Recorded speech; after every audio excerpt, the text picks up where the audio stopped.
To burning issue. రాజకీయాల్లో silent గా ఉండడం ఒక స్ట్రాటజీ అయితే సరైన టైంలో పేలడం Pawan Kalyan style. AP politics లో ఇప్పుడు ఒక్కటే హాట్ టాపిక్. కాకినాడలో జనసేనాని చేసిన కామెంట్స్ ఏపీ రాజకీయాల్లో భూకంపం సృష్టిస్తున్నాయి. కంచె చేను మేసినట్లు గతంలో చట్టాన్ని చేతుల్లోకి తీసుకుని వ్యవస్థలు నాశనం చేసిన గుండాలకు, నేరగాళ్లకు డిప్యూటీ సీఎం ఇచ్చిన వార్నింగ్ మామూలుగా లేదు. తప్పు చేస్తే తొక్కి నార తీస్తా అంటూ ఆయన విసిరిన పంచ్ డైలాగ్స్ ప్రత్యర్థుల గుండెల్లో రైళ్లు పరిగెత్తిస్తున్నాయి. సొంత పార్టీ నేతలకు సైతం క్లాస్ పీకుతూ ఆయన చేసిన వ్యాఖ్యల వెనుక ఉన్న అసలు వ్యూహం ఏంటి? పవన్ టార్గెట్ చేసింది ఎవరిని? ఆ ఉత్కంఠ రేకెత్తించే స్టోరీ ఇప్పుడు చూద్దాం.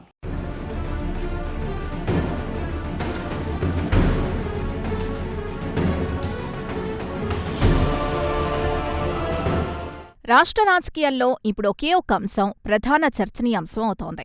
అదే కాకినాడ వేదికగా ఉప ముఖ్యమంత్రి పవన్ కళ్యాణ్ చేసిన సంచలన వ్యాఖ్యలు. ఇది కేవలం ఒక రాజకీయ నాయకుడి ఆవేశం కాదు. ఏళ్ల తరబడి వ్యవస్థను పట్టి పీడిస్తున్న గూండాయిజంపై ఒక పాలకుడి రాజీలేని పోరాటానికి నిదర్శనం. చట్టబద్ధమైన పాలన అందించాలన్న ప్రభుత్వ చిత్తశుద్ధి ఈ వ్యాఖ్యలో స్పష్టంగా అర్థమవుతోంది. స్టేట్లో లా అండ్ ఆర్డర్ పరిస్థితిపై విపక్ష వైసీపీ విమర్శల నేపథ్యంలో పవన్ ఇచ్చిన స్ట్రాంగ్ కౌంటర్ సామాన్య ప్రజలకు ఎంతో భరోసానిస్తోంది. రౌడీయిజం చేస్తే ఊరుకునేది లేదని ఆయన పంపిన వార్నింగ్ క్రిమినల్స్కు స్పష్టమైన సంకేతాలిస్తోంది.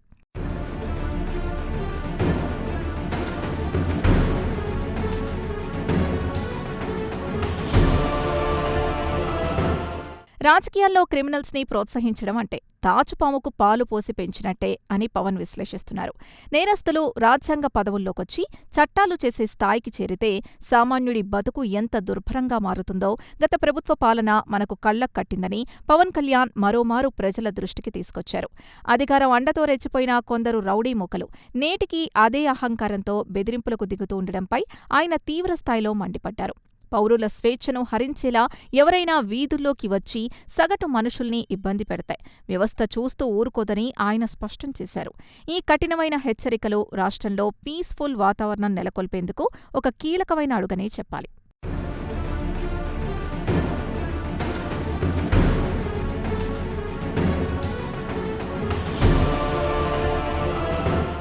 సమాజంలో అత్యంత ప్రమాదకరమైన ధోరణి నేరస్తులకు కులాన్ని ఆపాదించడం. ఈ కుల దరిద్రం పోతే తప్ప ఆంధ్రప్రదేశ్ బాగుపడదన్న పవన్ ఆవేదనలో అక్షర సత్యం తాకుంది. ఒక క్రిమినల్ తప్పు చేసినప్పుడు వాడికి కులం, మతం, రంగు పులమడం వల్ల అసలు నేరం తీవ్రత పూర్తిగా పక్కదారి పడుతోంది.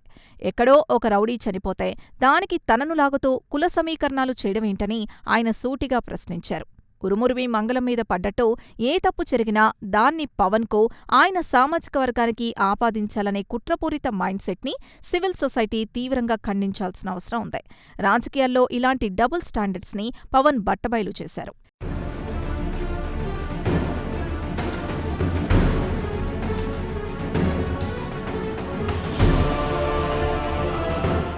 దళిత డ్రైవర్ సుబ్రహ్మణ్యం హత్య ఉదంతాన్ని ఈ సందర్భంగా పవన్ కళ్యాణ్ గుర్తు చేయడం రాజకీయ నాయకుల కపటత్వాన్ని ఎత్తిచూపుతోంది. వైసీపీ ఎమ్మెల్సీ అనంతబాబు ఆ దారుణానికి పాల్పడి డోర్ డెలివరీ చేసినప్పుడు ఎవరికి కులం గుర్తు రాలేదా అని ఆయన వేసిన ప్రశ్న చాలా పదునైంది. అప్పుడు కులం గురించి మాట్లాడని వారు ఇప్పుడు మాత్రం ప్రతి చిన్న విషయానికి వక్రీకరణలకు పాల్పడుతున్న తీరు చాలా విడ్డూరంగా ఉంది. నేరగాడు ఏ వర్గానికి చెందినా నేరగాడే అన్న బేసిక్ లాజిక్ని వదిలేసి తమ ఓటు బ్యాంకు పాలిటిక్స్ కోసం ఇలాంటి సంఘటనల్ని వాడుకోవడం రాజకీయ నైతికతకే మచ్చ. దీన్ని సమూలంగా ప్రక్షాళన చేయాలని ఆయన గట్టిగా కోరుతున్నారు.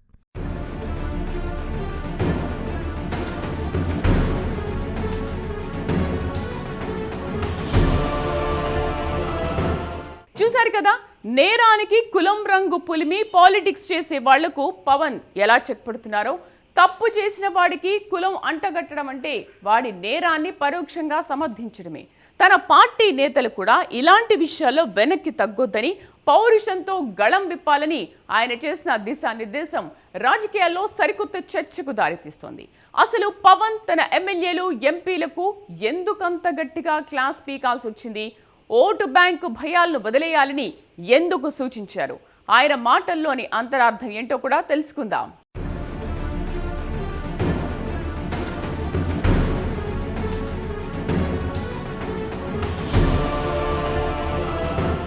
ఇక తన సొంత పార్టీ నాయకుల పనితీరుపైన పవన్ కళ్యాణ్ చేసిన సెల్ఫ్ ఆడిట్ అందర్నీ ఆశ్చర్యపరిచింది. జనసేన ఎమ్మెల్యేలు, ఎంపీలు అసెంబ్లీలోనూ బయటున్నా వ్యవస్థాగత సమస్యల మీద, శాంతి భద్రతల మీద సరైన సమయంలో రియాక్ట్ అవ్వకపోవడాన్ని ఆయన తీవ్రంగా ఆక్షేపించారు. యువత అఖండ మెజారిటీతో గెలిపించినప్పుడు ఆ బాధ్యతని మోస్తూ పౌరుషంతో గళ్లం విప్పాల్సిన బాధ్యత మీపై లేదా అని నిలదీశారు. ప్రతి చిన్న సమస్యకు తానే నేరుగా రోడ్డెక్కి మాట్లాడాలా అన్న ఆయన కమెంట్స్ పార్టీ లీడర్షిప్లో మరింత చురుకుదనం రావాలన్న సంకేతాలిస్తోంది. నాయకులు సైలెంట్గా ఉంటే పబ్లిక్లో రాంగ్ సిగ్నల్స్ వెళ్తాయని హెచ్చరించారు.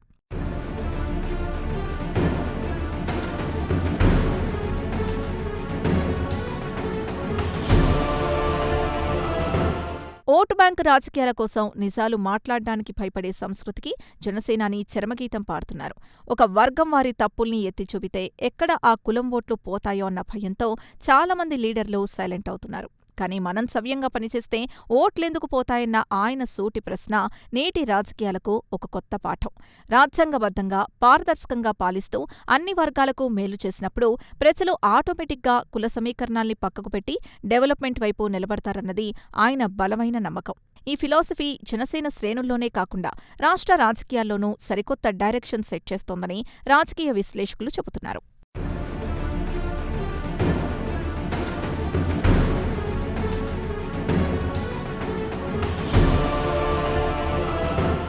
విపక్షంలో ఉన్నా, అధికారంలో ఉన్నా కొందరి వైసీపీ శ్రేణుల తీరు మాత్రం మారలేదని డిప్యూటీ సీఎం నేరుగానే వ్యాఖ్యానించారు.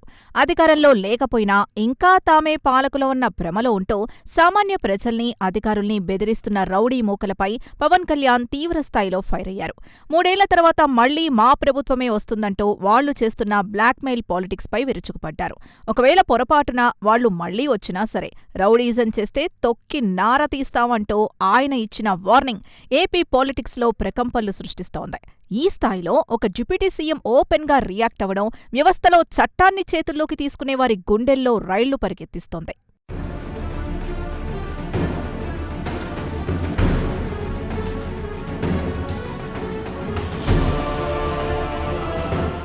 మహిళా ప్రజాప్రతినిధుల పట్ల, ముఖ్యంగా హోంమంత్రి అనితపై విపక్షాలు చేస్తున్న పర్సనల్ కమెంట్స్ను పవన్ తీవ్రంగా తప్పుపట్టారు. ఆమె ముఖానికి వేసుకునే మేకప్ గురించి, బొట్టు గురించి చీప్గా మాట్లాడడం వారి దిగజారుడుతనానికి నిదర్శనం. ఒక మహిళా నేత అలంకారం చేసుకోవడం నేరమా అంటూ ఆయన అడిగిన ప్రశ్న మహిళా సాధికారతకు ఆయనిస్తున్న విలువను తెలియజేస్తోంది. సబ్జెక్టు మీద ఫైట్ చేయలేక ఇలా వ్యక్తిగత దూషణలకు దిగడం రాజకీయాల్లో పెరిగిపోతున్న నైతిక పతనానికి అద్దం పడుతోంది. మహిళల్ని గౌరవించని వాళ్లు సమాజానికి ఏం మేలు చేస్తారన్న విమర్శలు సగటు ఓటరు మనసులో బలంగా నాటుకునేలా ఆయన తన స్పీచ్లో పొందుపరిచారు.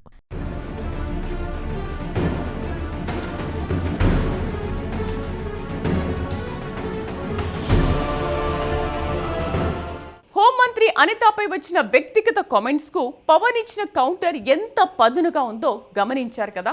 రాజకీయాల్లో వ్యక్తిగత దూషణలకు దిగితే ఉపేక్షించేది లేదని ఆయన తేల్చి చెప్పారు. అంతేకాదు, గత ప్రభుత్వంలో రెచ్చిపోయి మళ్లీ వస్తామంటూ బెదిరిస్తున్న గూండాలకు ఆయన ఇచ్చిన తొక్కి నార తీస్తా అన్న వార్నింగ్ రాష్ట్రంలో లా అండ్ ఆర్డర్ విషయంలో కూటమి ప్రభుత్వ దృఢ సంకల్పాన్ని చాటుతోంది. అయితే వ్యవస్థను శాసించాలని చూసే కొందరు అధికారుల తీరుపై కూడా పవన్ సంచలన వ్యాఖ్యలు చేశారు. ఆ హెచ్చరికల కథేంటో కూడా చూద్దాం.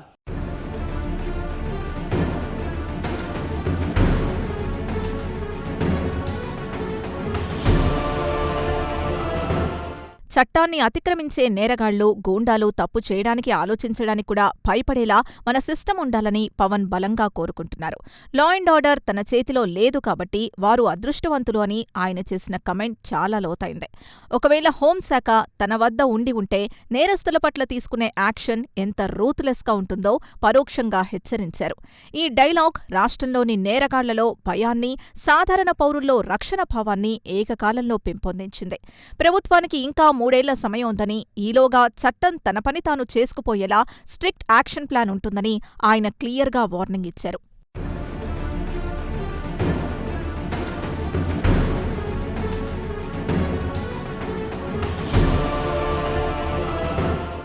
సివిల్ సొసైటీ బలంగా లేకపోతే క్రిమినల్స్ రాజ్యాలు ఏలుతారన్న మాట అక్షర సత్యం. నేడు సమాజంలో ప్రతి ఒక్కరూ కులాలు, మతాల వారీగా వాట్సాప్ గ్రూపులు క్రియేట్ చేసుకుంటున్నారు. కానీ వారి వారి ఏరియాలో శాంతి భద్రతల కోసం ఎందుకు ఐక్యం కాలేకపోతున్నారని ఆయన ప్రశ్నించడం ఒక కనువిప్పు. యువత తమ భవిష్యత్తు, కెరీర్ మీద దృష్టి పెట్టకుండా పనికిరాని భావజాలాన్ని మోస్తూ నేరస్తులకు వత్తాసు పలకడం వారి లైఫ్ని అంధకారంలోకి నెట్టేస్తోంది. తప్పు చేసిన వాడికి ఎంకరేజ్మెంట్ ఇస్తే రేపు మన తలరాతల్ని ఎవరూ మార్చలేరు అన్న ఆయన మాటలు నేటి యువతరానికి ఒక సీరియస్ కౌన్సిలింగ్లా పనిచేస్తాయని సోషల్ ఎనలిస్టులు విశ్లేషిస్తున్నారు.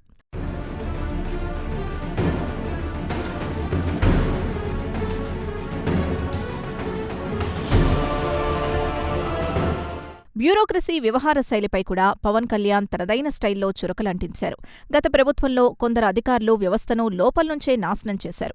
ఇప్పటికీ కొంతమంది ఆఫీసర్స్ భవిష్యత్తులో మళ్లీ వైసీపీ వస్తుందేమో అన్న అపోహతో పాత లాయల్టీలను ప్రదర్శిస్తూ గూండాల్ని వెనకేసుకొస్తున్నారని ఆయన పసిగట్టారు. అలాంటి వారిని తాను ప్రత్యేకంగా చూసుకుంటానని చేసిన వార్నింగ్ పోలీస్ శాఖలో ప్రక్షాళనకు నాంది పలుకుతోంది. ఏ పార్టీకో కాకుండా కేవలం రాజ్యాంగానికి, పబ్లిక్కు మాత్రమే అధికారులు జవాబుదారీగా ఉండాలన్నది ఆయన ప్రధాన ఉద్దేశం. సిస్టమ్ స్ట్రాంగ్గా ఉంటేనే పెట్టుబడులొస్తాయని స్పష్టం చేశారు.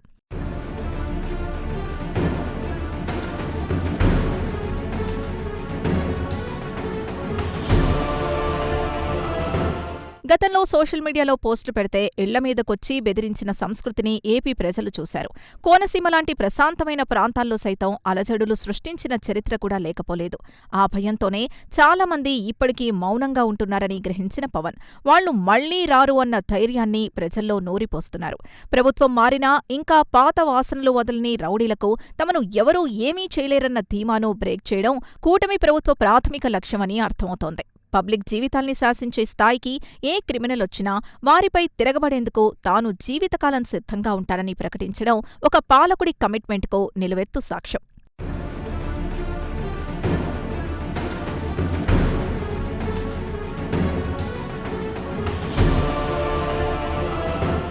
వ్యవస్థను గుప్పిట్లో పెట్టుకోవాలనుకునే అధికారులకు పాత లాయల్టీలు చూపిస్తూ గూండాలను కాపాడాలని చూసేవారికి పవన్ ఇచ్చిన వార్నింగ్తో కొందరికి చెమటలు పడుతున్నాయి. ఏ పార్టీకి కాకుండా కేవలం రాజ్యాంగానికి మాత్రమే జవాబుదారీగా ఉండాలన్న ఆయన ఖచ్చితమైన వైఖరి ఏపీ బ్యూరోక్రసీలో నయా ట్రెండ్ సెట్ చేస్తోంది. మున్ముందు చట్టాన్ని చేతుల్లోకి తీసుకునే వారి పట్ల ప్రభుత్వం ఎంత రూత్లెస్గా వ్యవహరించబోతోందో ఆయన మాటలు సంకేతాలిస్తున్నాయి. మరి డిప్యూటీ సీఎంగా పవన్ ఎలాంటి డైరెక్ట్ యాక్షన్కు సిద్ధమయ్యారో, రాష్ట్ర భవిష్యత్తు కోసం ఆయన ఇస్తున్న ఫైనల్ కాల్ ఏంటి, అది కూడా చూద్దాం.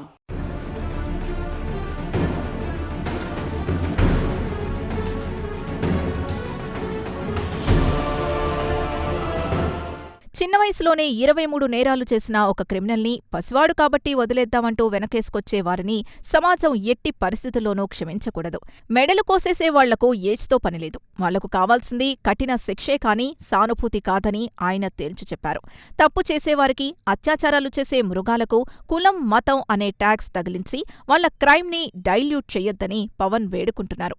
చట్టం దృష్టిలో నేరం నేరమే. ఈ బేసిక్ ప్రిన్సిపల్ని గాలికొదిలేసి ఒక వర్గం వారిని టార్గెట్ చేస్తూ పాలిటిక్స్ చేయడం ద్వారా సమాజంలో అరాచక శక్తులకు మరింత బలం చేకూరుతుంది అన్న ఆవేదన ఈ కమెంట్స్లో ప్రస్ఫుటంగా కనిపిస్తోంది.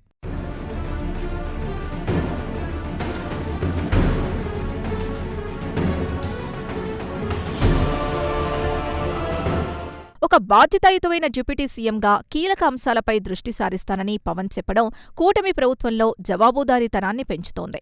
ఇకపై తన డైలాగులు నేరుగా ప్రజలతోనే అని, లీడర్లతో కాదని చెప్పడం ద్వారా ఆయన డైరెక్ట్ యాక్షన్కు సిద్ధమయ్యారని అర్థమవుతోంది.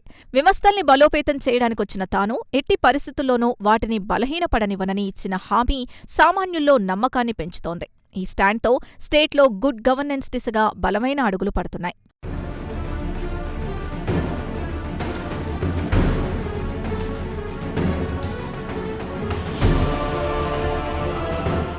మొత్తంగా కాకినాడ వేదికగా పవన్ కళ్యాణ్ చేసిన ప్రసంగం కేవలం రాజకీయ విమర్శలకే పరిమితం కాలేదు. ఇది స్వర్ణాంధ్రప్రదేశ్ భవిష్యత్తుకు సంబంధించిన ఒక బ్లూ ప్రింట్. కులాల చట్రం నుంచి బయటపడి చట్టబద్ధమైన పాలనకు పెద్దపీట వేయాలన్న ఆయన ఆలోచనా విధానం యువతకు ఆదర్శనీయం. నేరస్తులకు రాజ్యాంగ పదవులు కట్టబెట్టే సంస్కృతికి ఎండ్కార్డు వేయకపోతే రేపటి తరానికి మనమిచ్చే ఆస్తి అభద్రతాభావం మాత్రమే. అందుకే గూండాయిజంపై ఆయన చేస్తున్న ఈ రాజీలేని పోరు ప్రజల మద్దతుతో ఒక మహా ఉద్యమంగా మారాల్సిన అవసరం ఉంది. అప్పుడే పవన్ కోరుకునే నిజమైన మార్పు, భయరహిత సమాజం మన కళ్ల ముందు సాక్షాత్కరిస్తుంది అనడంలో ఎలాంటి సందేహం లేదు.